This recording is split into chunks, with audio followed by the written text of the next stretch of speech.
So now I'm going to talk about the future of social media. And just to let you know, a lot of these things, the technology does exist now for them, but it's just they're not as mainstream, and in the future they will be mainstream. So keep that in mind when you're seeing some of these things.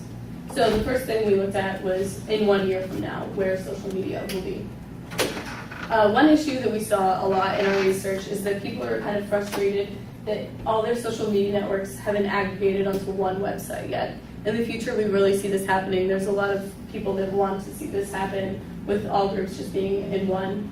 And it shows, also for the next slide, that people want to be able to friend a person on the network on one site, not a million times. How many websites are we all on? Flickr, Twitter, YouTube, everything. It's obnoxious to have to friend somebody so many times. So say I friend you, you have the option to select my Twitter, my LinkedIn, my Flickr, Delicious, and add me as your friend. So you don't have to do it all, a kajillion times that you need to. And remember, we're not design interns, so. Yes.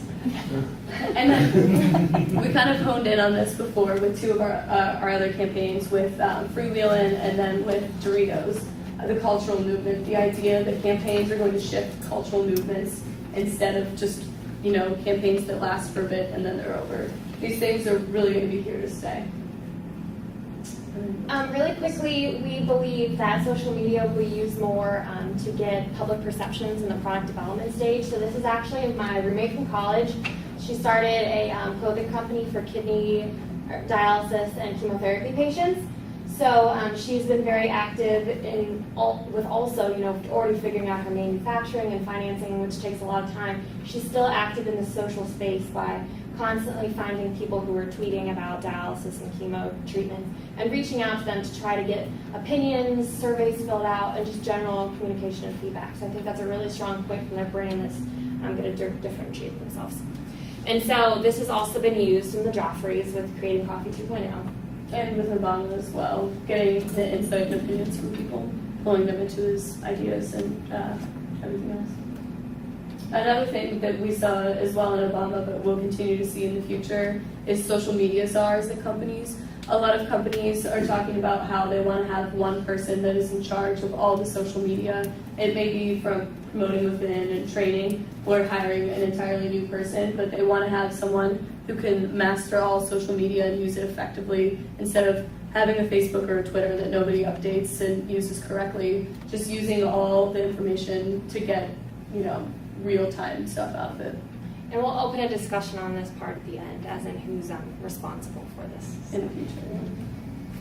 Okay, the last thing that we have within 1 year, again, this concept is around now but is not used and will probably be more mainstream within the next year. But it's a way to, again, aggregate all of your social media into one outlet in calendar form. So say you take a day trip to London. The pictures you upload on specific days and maybe the tweets you've had or who you were with is posted onto your calendar to show where you were, what you were doing, and then in the future we'll project things that you may have in your calendar that you're scheduled to do or that you've tweeted about that, I'm going to see a movie with Chelsea on the 20th. So it goes on there. So you can send a link to this to people who might not be involved in social media but do want to know what you're doing. So Chelsea said the example of sending it to your grandma. She doesn't have to be a member of Facebook. She doesn't have to be a member of LinkedIn, but she can still see what you're doing every day through your posts and different outlets like this. So it'll be a nice way for you and for your family to keep track of what you've been doing. And this was actually an idea that came up for the Cheez-It pitch that we gave, and they're currently doing something similar to this, not as comprehensive, on thismoment.com and the Life blog. Okay, so 5 years. We're getting a little farther away, but not too crazy ideas yet. So 5 years is all going to be about mobile.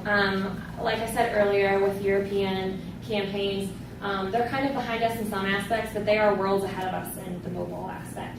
So the idea I'm about to present kind of exists now, which goes back to part of this is available technology, but I'm talking like my mom will do this in 5 years. This will be mainstream, okay. So the idea that this kind of came from is Amazon, how you can take a picture of a chair, a pair of shoes, whatever, a TV, and they will send you the closest product that they can find that they sell, which happens now. But this idea is, this is me, and I'm at Circuit City, and I find a TV that I like, but I don't know anything about TVs. So I take my phone and scan the barcode, and what pops up is all the different network connections I have of people that have reviewed this. Now they could have reviewed it on any different, they could have reviewed it on CNET, they could have reviewed it on Circuit City's website, Amazon, but it's all going to aggregate to here. So I, for example, click on Brian, and right here I have Brian's review of the product. I can call, text, email him, or if I don't trust Brian's opinion and I want someone else's, I can press find another connection, and I'll go through. Maybe it'll go to my LinkedIn next, or it'll go to my Twitter next, so I can find information.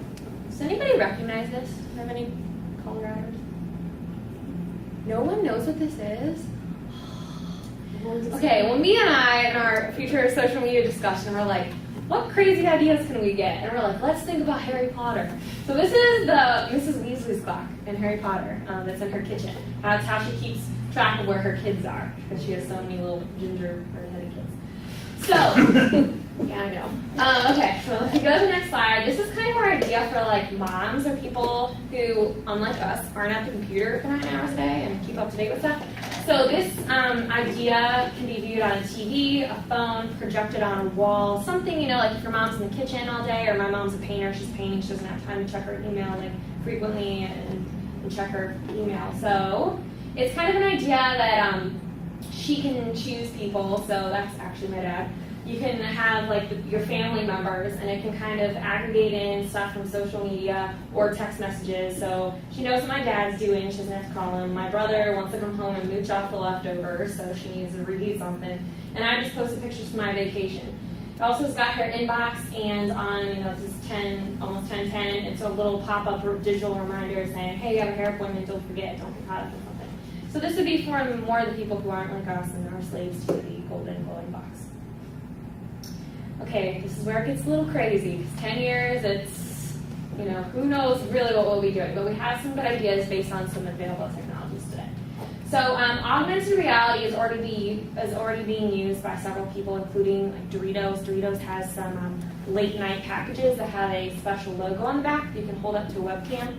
And from the webcam, it'll activate the logo, which will then create something. So in this case, created a little monster that then it could live in a virtual world. So in our example, this uses clickable reality, so AirTag, so making the real world clickable. You see something, you want to know more about it, you can actually click it to find more options and to learn more. So this is a video, well, I'm not showing the video because it's too long, but the screenshots of the video of a guy who is about to go teach class. So he whips open his cell phone, he finds the different social networks he's on, and he decides which ones he wants to display to people. So he chooses like his business card, his deck option, etc.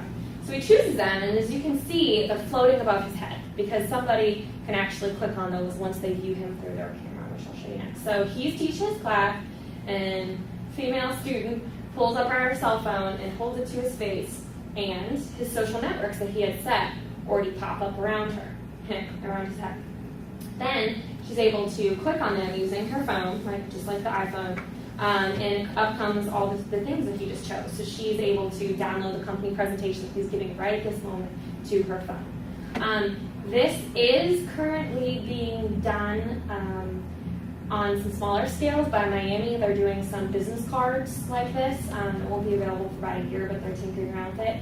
And also, this is already being used at a museum in Japan. They have the ability to, they have a video, it's awesome, you can send it out, where you can hold up your phone to an exhibit, and it recognizes the exhibit. So the example is a caveman. You hold up your phone to the caveman, and it'll give you pages on like Wikipedia about that you can click to learn more. So it's like facial recognition, and they're also saying that this can be used like you're at the bar, you see a cute guy, you can like pull out your phone, you'll see his face, and maybe his face will pop up, see he's not single, then, and so you don't waste your time.